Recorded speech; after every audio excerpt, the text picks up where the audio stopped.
শুভ সকাল প্রিয় বন্ধুরা, সকলে কেমন আছো? আশা করছি প্রত্যেকে বেশ ভালো আছো এবং সুস্থ আছো। তোমাদের ভালোবাসা ও আশীর্বাদে আমরাও না প্রত্যেকে বেশ ভালো আছি। তোমাদের সবাইকে আমার একটি নতুন ভিডিওতে অনেক অনেক স্বাগত। আশা করি আজকের ভিডিওটা তোমাদের খুব ভালো লাগবে। আর ভিডিওটা শুরু করার আগে আমার যারা বয়োজ্যেষ্ঠ তাদের শ্রীচরণের শ্রদ্ধ প্রণাম, ছোটদেরকে অনেক স্নেহ এবং ভালোবাসা জানিয়ে তোমাদের সকলকে সাথে নিয়ে সকাল সকাল আজকে ভিডিওটা শুরু করে দিয়েছি। আর প্রিয় বন্ধুরা, আজকে কিন্তু ঘুম থেকে একটু দেরি করে উঠেছি, ওই 6টা নাগাদ উঠেছি জানো তো। আর আজকের বারটা কিন্তু রবিবার। আর দেখো রবিবার যেহেতু ছুটির দিন, আর সকালবেলা চোখে মুখে জল দিয়ে তারপরে কিন্তু আমি এই যে ফুল তুলতে চলে এসেছি। আর এখন কিন্তু ফুলের অনেক সমস্যা হবে, যেহেতু শীতকাল পড়ছে। আর এই যে সাদা ফুলগুলো কিন্তু ফোটা বন্ধ করে দিয়েছে। আর তার সঙ্গে কিন্তু জবা ফুলও আর কিছু 2-4 দিন পাওয়া যাবে, তারপরে কিন্তু একদমই জবা ফুল পাওয়া যাবে না।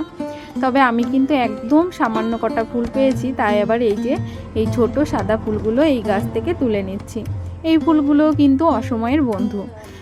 যখন কিন্তু এই যে সাদা বড় ফুলগুলো পাওয়া যায় তখন কিন্তু এই ফুলগুলো আমরা খুব নেই না। এখন যেহেতু ফুলের খুব সমস্যা, তাই কিন্তু আমি এই যে ছোট সাদা ফুলগুলো তুলে নিয়ে এসেছি। আর এই যে আজকে এই এতটুকু ফুল পেয়েছি আমি।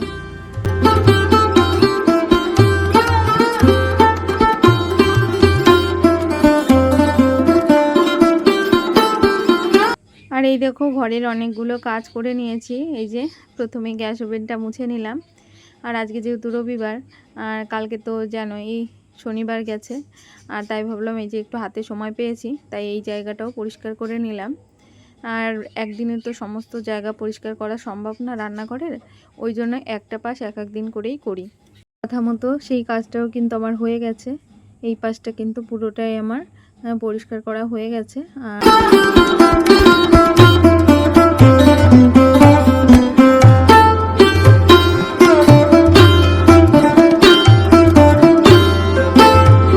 ঘরের সমস্ত কাজ কমপ্লিট করে চলে এসেছি ঘরে। আর এখন ঘরটা ঝাড় দেবো, তার আগে ভাবলাম এই যে এই পাশে একটু ঝুল দেখেছি, সেই ঝুলটা কিন্তু আমি এই যে বারুনের সাহায্যে ঝেড়ে নিলাম। তবে জানো তো, আজকে যে রবিবার ছিল সেটা তো আমি জানতাম, কিন্তু এটা যে কার্তিক মাস চলছে সেটা আমার খেয়াল নেই। আর আমরা কিন্তু কার্তিক মাসে ঘরের ঝুল ঝাড়ি না, এটা আমাদের মা কাকিমাদের দেখে এসেছি, মানে কার্তিক মাসে ঘরের ঝুল ঝাড়তো না, সেই দেখে আমিও শিখেছি। তবে আজকে আমার খেয়াল ছিল না, আমি কিন্তু ঝুলটা ঝেড়ে ফেলেছি। তবে এই পাশটাই চোখে বেঁধেছিল, তাই কিন্তু ঝুলটা ঝেড়েছি। তোমাদের কাদের কাদের মধ্যে এই নিয়মটা আছে একটু বলো তো।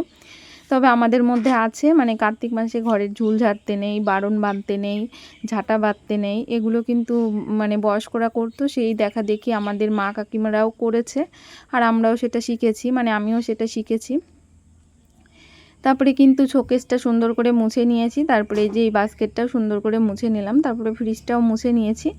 আর মোছামুছি করার আগে যদি ঘরটা ঝাড়া হয় না, তাহলে ঘরে বেশ নোংরা পড়ে, ওই জন্য ভাবলাম একেবারে মোছামুছি করেই তারপরে কিন্তু এই যে ঘরটা সুন্দর করে ঝাড় দিয়ে নিচ্ছি। আর প্রিয় বন্ধুরা, আবারও বলছি, আমার ভিডিওর ভয়েসে কিন্তু প্রচুর শব্দ পাবে, তোমরা একটু মানিয়ে নিও প্লিজ প্রত্যেকে ভালোবাসা দিয়ে। আর এই দেখো তোমাদের সঙ্গে কথা বলতে বলতে কিন্তু এই পাশটা আমার ঝাড় দেওয়া হয়ে গেছে, তারপরে কিন্তু এই পাশটা ঝাড় দিচ্ছি। এখনও কিন্তু প্রত্যেকেই ঘুমোচ্ছে, মানে এখন ওই 6:30 মতো বাজে। আমি আজকে ঘুম থেকে উঠেছি ওই 6টার দিকে, এখন 6:30 মতো বাজে, আর ওরা কিন্তু ঘুমোচ্ছে। আর এত সকালে তো যেহেতু সানডে মানে রবিবার, আর রবিবারে তো এত সকালে ওরা কেউই উঠবে না, একটু বেলা বেলা করে উঠবে। আর আমি কিন্তু ভেবেছি ঘরের প্রত্যেকটা কাজ বাজ সেরে তারপরে বাইরের কাজগুলো করব। তার জন্য এই যে ঘরটা সুন্দর করে ঝাড় দিয়ে নিলাম। এখন কিন্তু ওই রান্নাঘরটাও আমি ঝাড় দিয়ে নিয়েছি আগে। আজকে প্রথমে রান্নাঘরের কাজ করেছি, তারপরে কিন্তু এই ঘরের কাজটা সব কমপ্লিট করলাম। আর এদিকে তোমাদের সঙ্গে বকবক করতে করতে কিন্তু পুরো ঘরটায় আমার ঝাড় দেওয়া হয়ে গেছে। তারপরে ঘরটাও মুছে নেব, মুছে তারপরে চলে যাব বাইরেটা ঝাড় দিতে।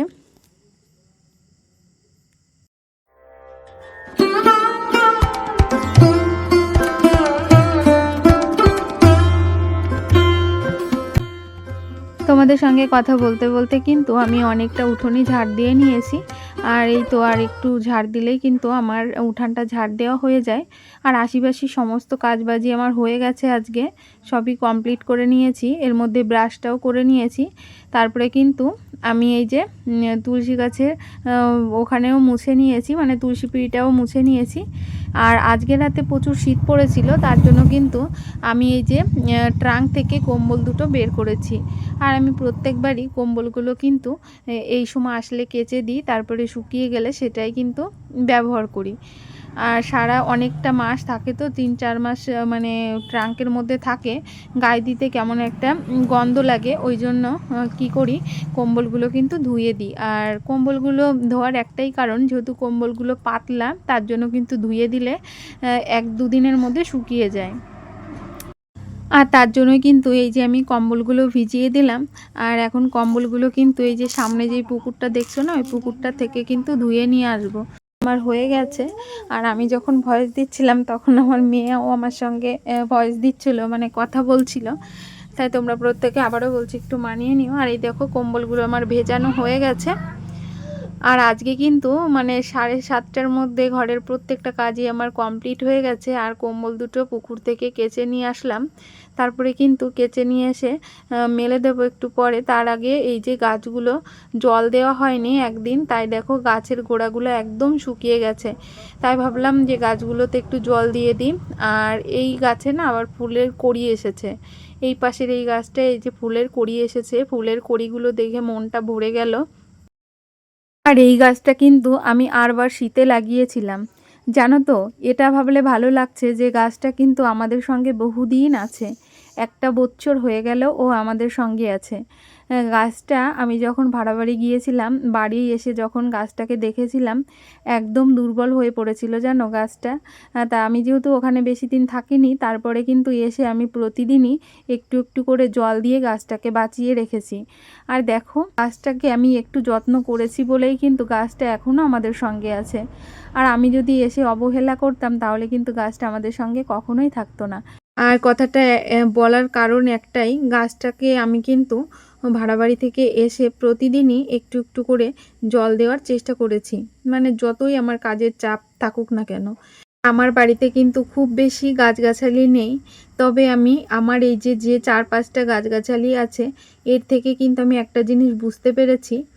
মানে এদের দেখে আমি একটা জিনিস শিখেছি, সেটা হলো কি বলতো, গাছগাছালি কিন্তু একটা ছোট্ট বাচ্চার মতো। এদেরকে কিন্তু প্রচুর পরিচর্যা করতে হয়। একদিন যদি তাদের উপর খেয়াল না ধ্যান না দাও, সেই গাছটা কিন্তু অকেজো হয়ে যায়। আমি কেন বলছি, আমি ওই গাছটা যখন 1-2 দিন জল দিই না, গাছটা কেমন নেতিয়ে পড়ে, দেখে ভীষণ খারাপ লাগে। তার জন্যই কথাটা বললাম। আর এই গাছগুলো থাকার জন্য আমি এটাও বুঝতে পেরেছি, যারা ফুলের বাগান করে তাদের কিন্তু প্রচুর পরিশ্রম করতে হয় বাগানে ফুল ফোটানোর জন্য। আর আমি এটাও বুঝতে পেরেছি, আমাদের মানব জীবনে প্রত্যেকটা কাজই কিন্তু খুব স্ট্রাগেলের। যেমন গাছে ফুল ফোটানো, তারপরে ধৈর্য ধরে সংসারে কাজকর্মগুলো করা, তারপরে কোনো কিছুতে সাকসেস আনা, এটা করতে কিন্তু প্রচুর পরিমাণে খাটতে হয় আর প্রচুর পরিমাণে শ্রম দিতে হয়। আমার এইটুকু জীবনে একটা জিনিসই বুঝতে পেরেছি, প্রত্যেকটা জীবেরই কিন্তু মানে খাদ্য এবং বাসস্থান এবং অর্থের জন্য কিন্তু প্রত্যেকটা জীবেরই প্রচুর খাটনি এবং শ্রম বুদ্ধি প্রয়োগ করতে হয়। না হলে কিন্তু প্রত্যেকটা জীবই পিছনে পড়ে যায়। শুধু যে আমরা মানুষ তা কিন্তু কখনোই নয়। প্রত্যেকটা জীবেরই কিন্তু খাদ্যের জন্য লড়াই করতে হয়, আর নিজেকে ভালো রাখার জন্য লড়াই করতে হয়, সমাজে মাথা উঁচু করে বাঁচতে গেলে লড়াই করতে হয়। সব কিছুতেই কিন্তু আমাদেরকে লড়াই করে বাঁচতে হয়। ছোট্ট জীবনে আমি কিন্তু এখন এটা হাড়ে হাড়ে বুঝতে পারছি। তাই একটা কথাই বলবো, সকলে না নিজের মতো করে বাঁচাটা শিখতে হবে। আমাদের মতো মেয়েদের নিজের মতো করে বাঁচা শিখলে তাহলেই কিন্তু আমরা সংসারটাকেও ভালো রাখতে পারবো, আর আমরা মানসিক শান্তিতেও থাকতে পারবো। আর আমরা নিজেরাও মানে একদিন না একদিন আমরা সফল হব আমাদের কাজে। তাই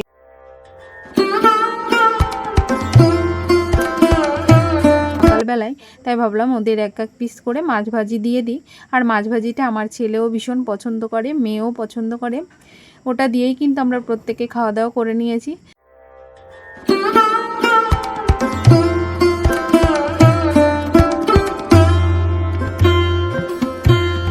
খাবারটা খাওয়ার পরেই কিন্তু সুন্দর করে বিছানাটা গুছিয়ে নিলাম।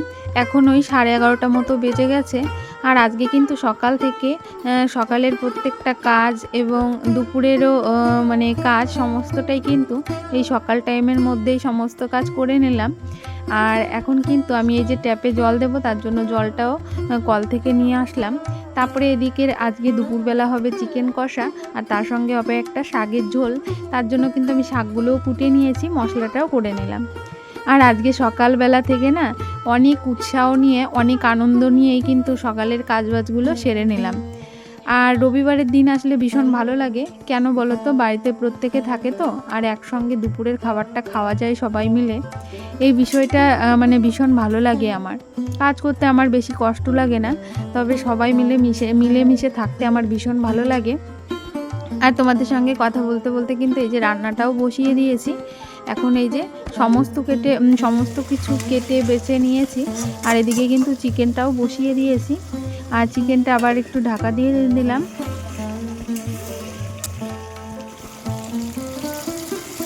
যে তোমাদের সঙ্গে কথা বলতে বলতে কিন্তু আমি চিকেনটা কষিয়ে নিয়ে গরম জল দিয়ে দিয়েছি, আর এখন অনেকটা জল দিয়ে দিয়েছি। এখন কিন্তু ঝোলটা ফুটছে আর আমার চিকেন রান্নাটাও কিন্তু হয়ে গেছে। এই পর্যন্ত যে সকল বন্ধুরা আমার ভিডিওর সাথে আছো তোমাদের সবাইকে অসংখ্য ধন্যবাদ। যে সকল বন্ধুরা প্রতিনিয়ত আমার ভিডিওতে এসে এত সুন্দর সুন্দর কমেন্ট করছো তোমাদের সবাইকে অসংখ্য ধন্যবাদ। সকলে এইভাবে আমার পাশে থেকো, সাথে থেকো, আর অবশ্যই তোমরা প্রত্যেকে আমাকে সাপোর্ট করো। আর যারা নতুন আসছো তাদেরকে বলবো অবশ্যই প্রত্যেকে একটা কমেন্ট করো। তোমাদের কমেন্ট ধরে আমি কিন্তু তোমাদের পরিবারে চলে যাব আর তোমাদের ভিডিও দেখে আসবো আর তোমাদের বন্ধু করে নেব। তা যাই বলো, তোমাদের সঙ্গে কথা বলতে বলতে দুপুরে রান্নাবান্না হয়ে গেছে। আর এই দেখো আজ রান্না হয়েছে শাকের একটা ঝোল হয়েছে, আর হলো মাছের তেল একটা করেছি, আর পেঁয়াজ আর শশা কেটে নিয়েছি, আর এদিকে হয়েছে চিকেন কষা। আর এটা দিয়েই আমরা আজকে দুপুরবেলার খাবারটা খাবো। এখন কিন্তু দুপুর ওই 1টা থেকে একটু বেশিছে, ওই 10 মতো হবে। আর ছেলেকে বললাম স্নান করতে, আর ছেলে কিন্তু স্নান করে চলে এসেছে দুপুরের খাবারটা খেতে। আজকে সকাল থেকে দুপুর পর্যন্ত প্রত্যেকটা কাজ যেমন স্টেপ বাই স্টেপ সাজিয়ে গুছিয়ে নিয়েছি। আর আজকের কাজগুলো করতে কিন্তু আমার একটু পরিশ্রম হয়নি, অল্প পরিশ্রম মনে হলো, কেননা মনে শান্তি নিয়ে কাজগুলো করেছি আর অনেকটা আনন্দ নিয়ে করেছি। তাই কিন্তু আনন্দের সঙ্গেই কিন্তু প্রত্যেকটা কাজ আমি করেছি, দুপুরের মধ্যে কমপ্লিট করেছি। আর এই আনন্দ সহকারে কাজ করলে কিন্তু কখনোই কষ্ট মনে হয় না। তাই ভিডিওটা এই পর্যন্ত, সবাইকে টাটা বাই বাই, দেখা হবে আবার নেক্সট ভিডিওতে, টাটা।